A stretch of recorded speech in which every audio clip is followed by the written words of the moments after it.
अगर बात की जाए जो मार्केट्स हैं उनमें भी ये समस्या बनी रहती है। हमारे साथ आलोक सिन्हा जी एक बार फिर से जुड़ गए हैं, सामाजिक कार्यकर्ता हैं। आलोक सिन्हा जी, आपका बहुत स्वागत है एफएम न्यूज पर। आलोक जी, क्या आप तक आवाज पहुंच पा रही है अब? जी जी जी। तो जिस तरीके से अक्सर आवारा पशुओं की समस्या है उसको लेकर बातें की जाती है, सरकारों की तरफ से तमाम दावे किए जाते हैं, इस समस्या के समाधान की बात कही जाती है, लेकिन हकीकत में जमीनी हकीकत जो है उसमें तस्वीरें कुछ और ही दिखाई देती हैं। क्यों क्यों ये जो हकीकत में जो जमीन पर काम होना चाहिए वो नहीं हो पाता है? अमूमन मैडम आपने भी देखा है कि जो अगर आवारा पशुओं की बात करें तो पशु में कुत्ते भी आते हैं, गाय भी आते हैं, बहुत सारे जानवर हैं जो आवारा पशुओं के उसमें आते हैं जी। लेकिन जो सरकार के द्वारा 30 रुपया मुहैया कराया जाता है, आपको पता है कि आज के टाइम पे 30 रुपए में किसी व्यक्ति का पेट नहीं भरा जा सकता है, तो जानवर का कैसे भरा जा सकता है। सेकंड ये कि अगर अपने देश में अगर आप देखें तो बहुत सारे लोग पशुपालन के लिए उन्होंने एक कैंप बनाया हुआ है, सब कुछ बनाया हुआ है, लेकिन वहां पे भी देखिए कि गायों का जान, अक्सर आप देखती होंगी कि गाय बीमार हो गई और 500-500 गाय एक साथ बीमार होकर मर जाती है। जी। ये जरूरी है कि अगर, और फिर सरकार के द्वारा भी पशुपालन विभाग बनाया गया है, लेकिन पशुपालन विभाग कहाँ हो रहा है, वो क्या देख रहा है, किस तरीके से कमांडिंग कर रहा है, किस तरीके का एडमिनिस्ट्रेशन है उन लोगों का, ये सब कुछ सरकार को ध्यान देना पड़ेगा। आपने बीच में देखा कि सरकार के द्वारा पशुओं को भी आधार कार्ड से जोड़ा जा रहा था, लेकिन इस सब का कोई मायने मतलब नहीं निकला। तो और अमूमन देखा जाता है भारत के अंदर की पशुओं की वजह से बहुत सारी रोड एक्सीडेंट भी हो जाता है और बहुत सारी पशुएं भी मर जाती हैं और बहुत सारे लोगों का जान भी चला जाता है। जी।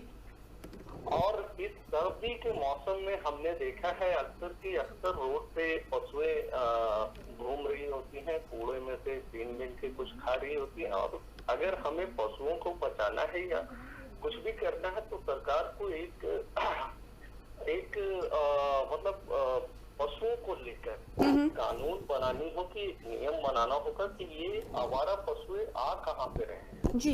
अब हम अमूमन गाय की बात करें तो गाय जब तक दूध देती है तब तक तो लोग उसको पालते हैं, जैसे ही वो दूध देना बंद कर देती है उसको भी लोग छोड़ देते हैं जी। और वो जगह जगह घूम के कोई रोटी दे दिया, कोई चावल दे दिया, कुछ दे दिया, तो उससे गुजारा होता है। वो पशु है, वो बोल नहीं सकते जी। लेकिन जरूरी है कि हम जो नागरिक हैं, जो देश के नागरिक हैं, वो भी जागरूक हों, इन पशुओं को सहारा दें, सहायता करें, और ये बिना बोलने वाले जानवरों को हम सबको इनको देख के समझना होगा कि ये चाहते क्या है।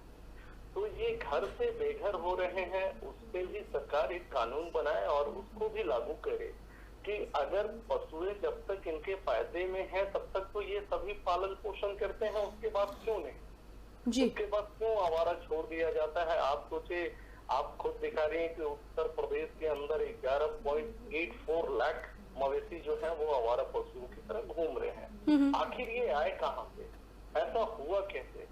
इनकी भी, मेरे हिसाब से इनसे भी काम करने की जरूरत है सरकार को, और लोगों को अवेयर होने की जरूरत है। बिल्कुल। और लोगों को इंसानियत रखने की, एक कहते हैं वो बहुत जरूरत है, क्योंकि जब तक गाय दूध दे रही है आप घर में रखते हैं, लेकिन जैसे ही गाय ने दूध देना बंद किया, जब वक्त आया आपने उसे या तो रोड पर छोड़ दिया या फिर गौशाला में दे दिया, वहां पर स्थिति कैसी है सब जानते हैं। गौशाला में भी आपको पशुपालन विभाग को कमांड करना होगा कि जो गौशाला खुले हुए हैं क्या वो मतलब के नाम पे चंदा उगाई किया जा रहा है, इस पे भी ध्यान देना होगा। जी जी जी जी जी। आलोक जी भी हमारे साथ यहाँ पर जुड़े हुए लगातार। आलोक जी, जैसे गौशालाओं की बात कर रहे हैं हम, कावेरी जी भी बता रही थी, नोएडा की गौशाला की बात कर रही थी, अगर देश भर की गौशालाओं की बात की जाए, गौशालाएं बनी हुई हैं, लेकिन जो लगातार जो पशुओं को लोग छोड़ देते हैं, वो संख्या जिस तरीके से बढ़ती जा रही है, हमारे देश में गौशालाओं की स्थिति उतनी बेहतर नहीं है, क्योंकि हर दिन तस्वीरें ऐसी भी सामने आती है, वहां पर बहुत बुरे हालात होते हैं, चारा नहीं मिल पाता है, तमाम व्यवस्थाएं नहीं होती है, और खासकर आज ठंड का जब मौसम है, इतनी ज्यादा ठंड पड़ रही है, ऐसे में जो पशु गौशालाओं में भी हैं उनकी भी कोई खास देखभाल नहीं हो पाती है ऐसे में। इसका मैंने सबसे पहले ही कहा कि इसका मॉनिटरिंग कौन करेगा जी।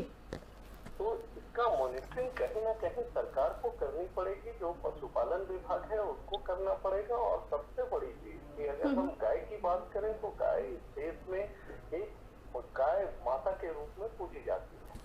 हमें जरूरी है कि हम एक अवेयरनेस प्रोग्राम भी चलाएं, लोगों तक अवेयर भी करें कि देखें जो व्यक्ति, अब मैं अगर बात करूं हमारे साथ संजय जी जुड़े हैं, ये पशु प्रेमी है,